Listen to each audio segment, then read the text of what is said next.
प्रधानमंत्री जी की चुप्पी को लेकर हमने कहा कि प्रधानमंत्री जी को किसी तरीके का जो कॉन्फिडेंस बिल्डिंग मेजर होता है वो प्रधानमंत्री जी जब तक नहीं बोलेंगे, कहीं ना कहीं मणिपुर के मन में लगेगा, मणिपुरी लोगों के मन में होगा कि उनका ध्यान मणिपुर को लेकर नहीं है। और कि पहली बात यह है कि प्रधानमंत्री अपनी चुप्पी तोड़े, पर हमारे प्रधानमंत्री जो दुनिया भर की बातें करते हैं, सभी विषयों पर अपने आप को विश्वगुरु मानते हैं, मणिपुर के बारे में 52 दिन में उन्होंने एक शब्द भी नहीं कहा। मणिपुर पर सर्वदलीय बैठक खत्म, कब बुझेगी हिंसा की आग? सर्वदलीय बैठक होने के बाद भी नहीं सुधरे मणिपुर के हालात। महिलाओं के झुंड ने सुरक्षा बलों पर बोला धावा। मणिपुर में लगातार 54 दिनों से हिंसा जारी है। कल यानी 24 जून को मणिपुर के हालात को लेकर सर्वदलीय बैठक भी बुलाई गई। लगभग 3 घंटे तक ये बैठक चली, जिसमें लगभग सभी पार्टी के नेता शामिल हुए। इस दौरान मणिपुर के हालात पर चर्चा हुई और सभी से मणिपुर के हालात से निपटने के लिए रायशुमारी की गई। लेकिन ये बैठक भी निष्फल रही। ऐसा इसलिए क्योंकि कल ही ये बैठक खत्म हुई है और आज ही मणिपुर में महिलाओं के झुंड ने सुरक्षा बलों पर धावा बोल दिया, जिसके बाद सुरक्षा बल 12 उग्रवादियों को रिहा करने पर मजबूर हो गए। मणिपुर के हालात दिन पर दिन बदतर होते जा रहे हैं। लगातार इस हिंसा को रोकना देश में राजनेताओं के लिए चुनौती बनती जा रहा है। गृह मंत्री अमित शाह खुद मणिपुर के हालात पर मोर्चा संभाले हुए हैं, लेकिन कोशिश हमेशा नाकामयाब होती दिख रही है। यानी कुल मिलाकर मणिपुर को संभालने में गृह मंत्री भी कहीं न कहीं विफल नजर आ रहे हैं। लेकिन सबसे बड़ा सवाल यही बना हुआ है कि आखिरकार सुलगते मणिपुर को कैसे बुझाया जाएगा। नफरत की आग मणिपुर में जल रही है, उसको कैसे मोहब्बत में तब्दील किया जाएगा। वहीं इस मामले पर दिन सियासत भी तेज हो गई है। अमित शाह की अध्यक्षता में सर्वदलीय बैठक खत्म होने के बाद कांग्रेस ने प्रेस कॉन्फ्रेंस की और अपनी 8 मांगे रखी। आइए जानते हैं कांग्रेस की 8 मांगे। पीएम इस मुद्दे पर चुप्पी तोड़े, राज्य के सीएम को तुरंत बदला जाए, दोनों नेशनल हाईवे को खुला रखा जाए और लोगों को जरूरी चीजें उपलब्ध कराई जाए, प्रभावित लोगों के लिए राहत, पुनर्वास और रोजगार का नया पैकेज घोषित किया जाए।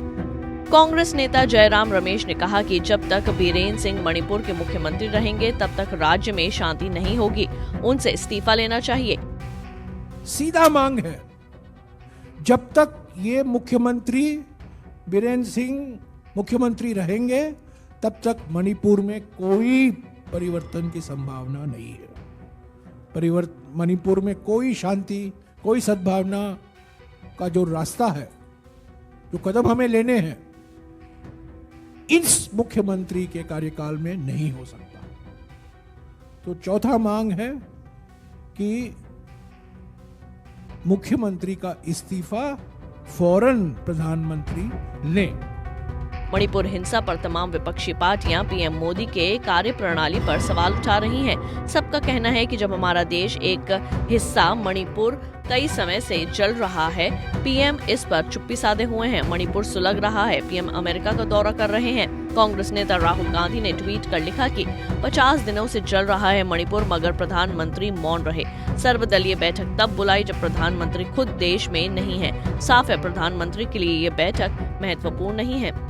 वहीं इस मामले पर उद्धव गुट की नेत्री प्रियंका चतुर्वेदी ने भी मणिपुर को लेकर पीएम के चुप्पी पर सवाल उठाया। उन्होंने फिर सारे पक्षों की बातें सुनी, पर हमारा कहना बस यही था कि ओवर 52 डेज हो चुके हैं और वो वायलेंस कंट्रोल में नहीं आ रहा है। लोगों की जानें गई हैं, मृत्यु हुई है, 60,000 से ज़्यादा लोग कैंप्स में रह रहे हैं। उन कैंप्स में भी हम देखते हैं कि जो रिलीफ मटेरियल पहुंचना चाहिए वो नहीं पहुंच रहा है। प्रधानमंत्री जी की चुप्पी को लेकर हमने कहा कि प्रधानमंत्री जी को किसी तरीके का जो कॉन्फिडेंस बिल्डिंग मेजर होता है वो प्रधानमंत्री जी जब तक नहीं बोलेंगे, कहीं ना कहीं मणिपुर के मन में लगेगा, मणिपुरी लोगों के मन में होगा कि उनका ध्यान मणिपुर को लेकर नहीं है। और अगर कोई भी राज्य में इस तरीके की घटनाएं हो रही हैं, प्रधानमंत्री का संज्ञान लेना जरूरी है। साथ ही साथ ऑल पार्टी डेलीगेशन वहां पे विजिट करे, देखे ऑन ग्राउंड क्या हालत है, तो वो भी हमने उनको सजेशन दिया है। वहीं इस मामले पर बीजेपी नेता संबित पात्रा ने क्या कुछ कहा, सुनिए। सभी पॉलिटिकल पार्टीज के जो मौजूद थे, उन्होंने भी इस बात की सराहना की कि आज से पहले ये अनप्रेसिडेंटेड रहा है कि कोई गृह मंत्री 3 रात और 3 दिन मणिपुर में बिता करके या किसी राज्य जहां दंगे हो रहे हो वहां बिता करके आए। ये अपने आप में एक पहला कदम ऐसा गृह मंत्री जी का था और स्वाभाविक रूप से सभी पॉलिटिकल पार्टीज ने इसका स्वागत भी किया और गृह मंत्री जी ने भी ये आश्वासन दिया कि कोऑपरेशन के साथ हम सब मिलकर के यथाशीघ्र शांति की ओर बढ़ेंगे। देखिए, आज की जो बैठक हुई है उस बैठक में एक माहौल पॉजिटिविटी की, सकारात्मकता की थी। सभी पॉलिटिकल पार्टीज ने कोऑपरेशन की बात कही। सभी पॉलिटिकल पार्टीज ने कहा कि हम भी चाहते हैं कि यथाशीघ्र वहाँ शांति बहाली हो और ये हम सबके लिए एक जानने योग्य विषय है कि जून 13 के पश्चात एक भी जान की क्षति मणिपुर में नहीं हुई है। किस प्रकार से इसी प्रकार की स्थिति जहां कोई जानो माल की क्षति ना हो इसको कायम रखा जा सके, इसके लिए आगे जो भी करना पड़ेगा माननीय गृह मंत्री जी ने सभी पॉलिटिकल पार्टीज को आश्वस्त किया है कि वो कदम उठाए जाएंगे। बैठक तो हो गई, लेकिन सबसे बड़ा सवाल ये बना हुआ है कि आखिरकार मणिपुर में शांति की स्थापना कब होगी, कब अमन चैन बहाल होगा। Bureau report, Punjab Kesari TV. हमसे जुड़े रहने के लिए हमारे YouTube चैनल को सब्सक्राइब करें और नई वीडियो की नोटिफिकेशन के लिए बेल आइकॉन को दबाएं।